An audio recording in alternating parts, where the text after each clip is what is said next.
pemirsa Live Channel yang dikasihi oleh Tuhan Yesus Kristus, apa kabar? Semoga kita semua dalam keadaan baik dan dalam pertolongan Tuhan selalu. Nah, hari ini kita akan kembali menggumuli firman Tuhan dalam hidup sehari-hari. Kita akan bersama-sama belajar tentang firman Tuhan, bagaimana seharusnya mengendalikan lidah kita. Oleh karena itu, saya mengajak kita untuk sekali lagi bersyukur kepada Tuhan. Program ini ada juga karena Tuhan yang selalu ada bersama dengan kita, yang membantu kita dalam kehidupan sehari-hari, memberikan kepada kita damai sejahtera, kegembiraan, dan juga sukacita, sehingga kita mampu melewati setiap hari bersama dengan Kristus. Sekarang kita akan menyaksikan tayangan berikut ini.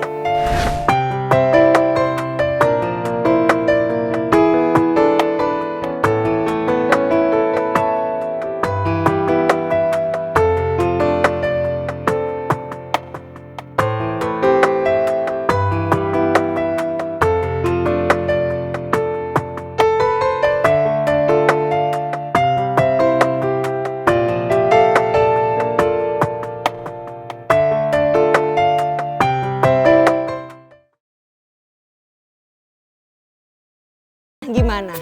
Apa sih yang ada di benak Anda ketika kita diberikan sebuah tema tentang lidah?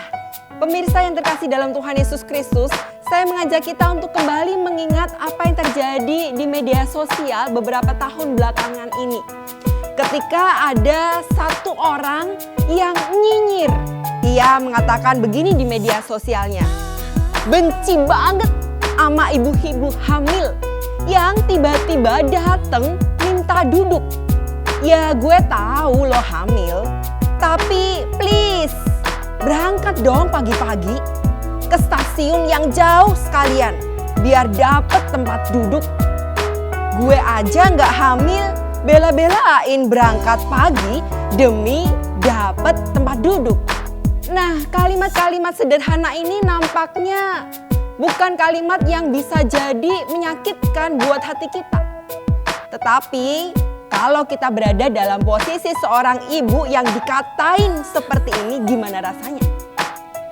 Pasti kita akan merasa bahwa gak enak banget sih, gak berempati banget dengan sosok perempuan yang sedang hamil.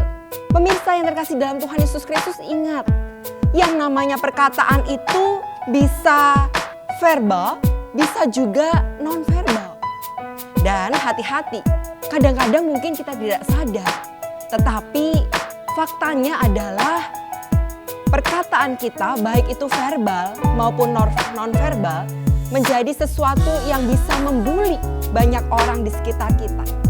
Akan ada begitu banyak orang yang tersakiti hatinya, yang menjadi gelisah ketika kita mengucapkan atau mengatakan sesuatu yang tidak baik dan membuat luka di hati sesama kita.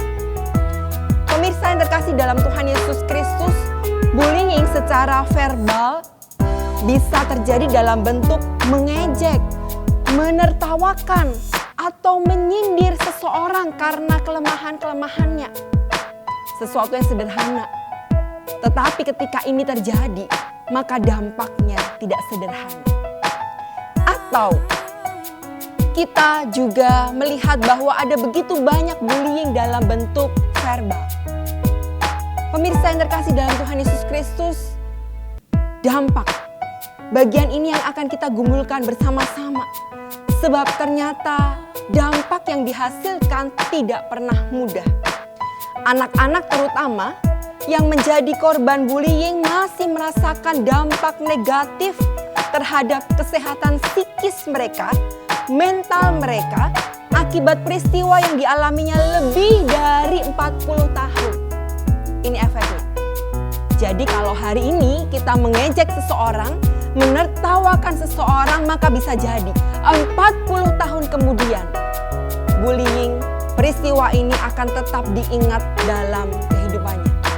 Lalu dalam fakta yang seperti ini, apa yang seharusnya kita lakukan sebagai orang-orang yang mengatakan dan mengaku bahwa kita adalah anak-anak Tuhan?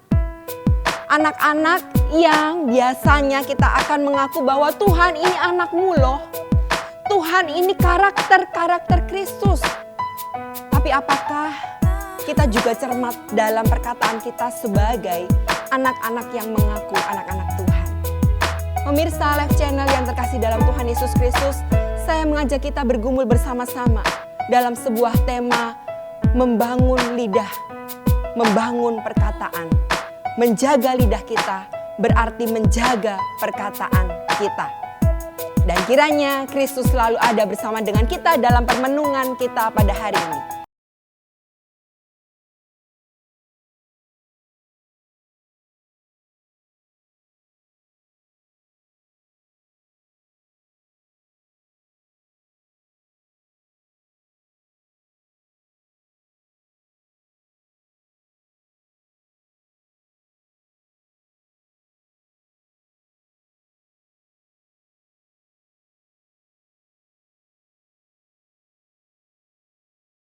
Nah, apa yang Alkitab katakan tentang lidah? Anggota yang sangat kecil dari tubuh kita. Namun kalau tidak dikendalikan dengan baik, dapat berakibat fatal. Sebaliknya, kalau lidah ini kita dapat kendalikan dengan baik, kita dapat mengelolanya dengan baik, maka hasilnya, efeknya, dampaknya sangat besar bagi kehidupan. Pemirsa Live Channel yang terkasih dalam Tuhan Yesus Kristus, bagaimana seharusnya mengendalikan bagian anggota tubuh kita yang kecil ini? Saya mengajak kita untuk menggumuli firman Tuhan dalam Yakobus pasal 3, ayatnya yang pertama sampai dengan yang ke-12. Saya akan membacakan untuk kita semua. Saudara-saudaraku, janganlah banyak orang di antara kamu mau menjadi guru. Sebab kita tahu bahwa guru kita akan dihakimi menurut ukuran yang lebih berat. Sebab kita semua bersalah dalam banyak hal. Barang siapa tidak bersalah dalam perkataannya, ia adalah orang sempurna yang dapat juga mengendalikan seluruh tubuhnya. Kita mengenakan kekang pada mulut kuda, sehingga ia menuruti kehendak kita. Dengan jalan demikian kita dapat juga mengendalikan seluruh tubuhnya. Dan lihat saja kapal-kapal, walaupun amat besar dan digerakkan oleh angin keras, namun dapat dikendalikan oleh kemudi yang amat kecil menurut kehendak jurumudi. Demikian juga lidah, walaupun suatu anggota kecil dari tubuh, namun dapat memegahkan perkara-perkara yang besar. Lihatlah, betapapun kecilnya api, ia dapat membakar hutan yang besar. Lidah pun adalah api. Ia merupakan suatu dunia kejahatan dan mengambil tempat di antara anggota-anggota tubuh kita sebagai sesuatu yang dapat menodai seluruh tubuh dan menyalakan roda kehidupan kita. Sedang ia sendiri dinyalakan oleh api neraka. Semua jenis binatang liar, burung-burung, serta binatang-binatang menjalar dan binatang-binatang laut dapat dijinakan dan telah dijinakan oleh sifat manusia. Tetapi tidak seorang pun yang berkuasa menjinakkan lidah. Ia adalah sesuatu yang buas, yang tak terkuasai dan penuh racun yang mematikan. Dengan lidah kita memuji Tuhan Bapa kita, dan dengan lidah kita mengutuk manusia yang diciptakan menurut rupa Allah. Dari mulut yang satu keluar berkat dan kutuk. Hal ini saudara-saudaraku tidak boleh demikian terjadi. Adakah sumber memancarkan air tawar dan air pahit dari mata air yang sama? Saudara-saudaraku, adakah pohon ara dapat menghasilkan buah zaitun? Dan adakah pokok anggur dapat menghasilkan buah ara? Demikian juga mata air asin tidak dapat mengeluarkan air tawar. Demikianlah firman Tuhan. Berbahagialah bagi setiap kita yang mendengar dan memelihara dalam hidup sehari-hari kita. Pemirsa Live Channel yang terkasih dalam Tuhan Yesus Kristus, Kita belajar dari Yakobus pasal 3 ayatnya yang pertama sampai dengan 12. Bagaimana seharusnya mengendalikan lidah kita. Ingat, di satu sisi ketika bagian ini dikelola dengan baik, maka ia akan menghasilkan hal-hal yang besar.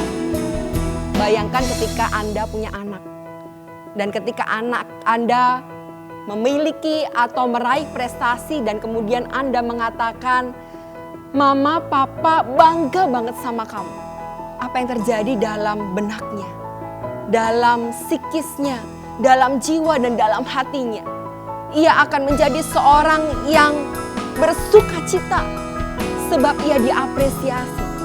Tapi ketika kita mengeluarkan perkataan-perkataan yang tidak baik sebagai orang tua, maka sudah bisa dipastikan ia akan menjadi orang yang cepat down, mudah menyerah. Ia tidak lagi mau belajar. Oleh karena itu pemirsa Live Channel yang dikasihi dalam Tuhan Yesus Kristus, bagian pertama diingatkan kepada kita bahwa mengendalikan lidah adalah sebuah perjuangan yang harus konsisten. Tidak bisa kita mengatakan hari ini kita oke, besok kita tidak melakukannya. Gak bisa. Tidak bisa hari ini kita berjuang untuk mengekang lidah kita sedemikian rupa, mengontrol omongan kita, tapi besok kita tidak melakukannya, gak bisa. Jadi kita gak bisa bolong-bolong nih. Kita harus tetap konsisten. Kalau hari ini kita berusaha mengekang lidah kita, besok juga, besoknya lagi juga, besoknya lagi juga demikian seterusnya. Jadi ini adalah sebuah perjuangan terus menerus yang tidak pernah boleh terlupakan dan tidak pernah boleh terlena. Perhatikan ayatnya yang ke-10 dan juga yang ke-12. Dengan lidah kita memuji Tuhan Bapa kita dan dengan lidah kita mengutuk manusia yang diciptakan menurut rupa Allah. Dari mulut yang satu keluar berkat dan kutuk. Hal ini saudara-saudaraku tidak boleh demikian terjadi. Saudara-saudaraku, adakah pohon ara dapat menghasilkan buah zaitun? Dan adakah pokok anggur dapat menghasilkan buah ara? Penulis surat Yakobus kembali untuk menantang kita. Siapa kita di hadapan Tuhan? Apa identitas kita? Kalau kita buah ara, kalau kita pohon ara, yang kita hasilkan adalah buah ara. Tidak bisa ketika kita mengaku bahwa kita pohon ara, lalu kemudian kita menghasilkan pohon anggur atau buah anggur. Itu namanya tidak konsisten. Kalau anggur, ya anggur. Ara, ya ara. Kalau tawar, ya tawar. Kalau pahit, ya pahit. Tidak bisa dari satu mata air lalu kemudian muncullah dua rasa. Jadi sekarang siapa kita? Kalau kita mengaku anak-anak Allah, ya seharusnya yang muncul di permukaan, yang ada juga di dalam hati kita, integritas kita adalah anak Allah. Tidak bisa ketika kita beribadah, kita mengaku anak Tuhan, kemudian ketika kita berdagang, kita pura-pura menjadi anak yang bukan mengenal Tuhan. Tidak bisa. Tidak bisa kita setiap hari mengaku kita bersaat teduh, tetapi kemudian ketika kita diperhadapkan dengan himpitan-himpitan hidup, lalu seolah kita tidak mengenal Tuhan. Demikian juga dengan lidah. Kalau hari ini kita berjuang untuk tetap mengatakan apa yang positif, itu juga yang akan terus kita lanjutkan dalam keseharian kita. Tidak boleh bolong-bolong. Jadi Anda dan saya punya tugas yang tidak pernah mudah untuk dilakukan. Tetapi ketika kita konsisten untuk melakukan bagian ini, maka percayalah, kita bisa. Kita bisa bukan karena kita kuat dan kita mampu, tetapi kita bisa karena ada Kristus yang menyertai kita. Bagian yang kedua, bagaimana caranya supaya apa yang kita katakan, apa yang kita ucapkan menghasilkan dampak positif yang besar dan bahkan mengubahkan hidup seseorang. Yang kedua adalah tentang pengendalian diri. Perhatikan ayat yang ke-7 dan yang ke-8. Semua jenis binatang liar, burung-burung, serta binatang-binatang menjalar dan binatang-binatang laut dapat dijinakkan dan telah dijinakan oleh sifat manusia. Tetapi tidak seorang pun yang berkuasa menjinakkan lidah. Ia adalah sesuatu yang buas, yang tak terkuasai, dan penuh racun yang mematikan.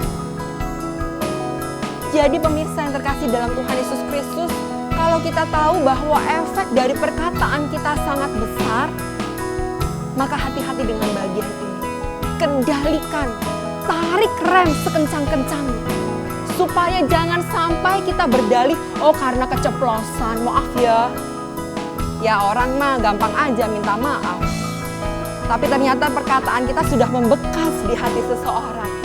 Dan membuat seseorang barangkali mundur dari kehidupannya. Pemirsa Live Channel yang terkasih dalam Tuhan Yesus Kristus, bagaimana usaha kita selama ini untuk mengendalikan diri kita? Ayatnya yang ke-7 dan ayatnya yang ke-8 mengingatkan kepada kita bahwa lidah ini susah sekali untuk dijinakkan. Susah bukan berarti nggak bisa ya. Susah itu berarti masih ada harapan untuk bisa dilakukan. Sekalipun bagian ini tidak mudah, tapi kita percaya. Kalau seseorang punya niat baik, niat yang positif, pasti apapun juga akan kita kerjakan dengan baik. Dan juga dalam pertolongan Tuhan. Oleh karena itu, mari lihat kembali, evaluasi lagi hari-hari yang sudah kita jalani. Adakah perkataan kita, apakah perkataan-perkataan yang membangun banyak orang?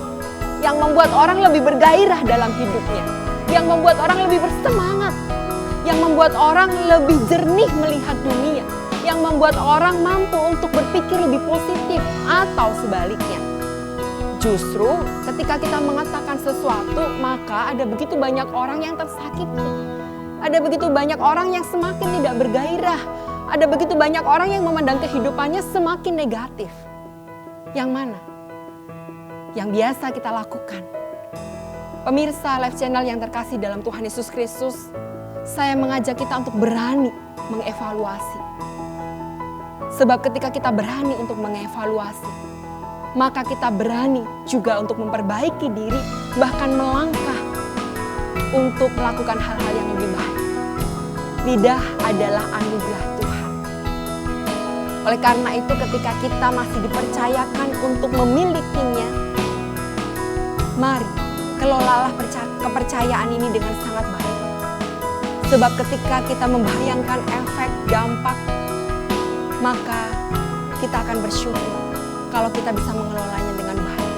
Akan ada begitu banyak orang yang berhasil bahkan dengan setiap perkataan yang keluar dari mulut kita. Dengan semangat yang kita tularkan. Dengan statement-statement positif yang masih bisa kita kerjakan. Oleh karena itu, mari bersama-sama berjuang, Anda dan juga saya.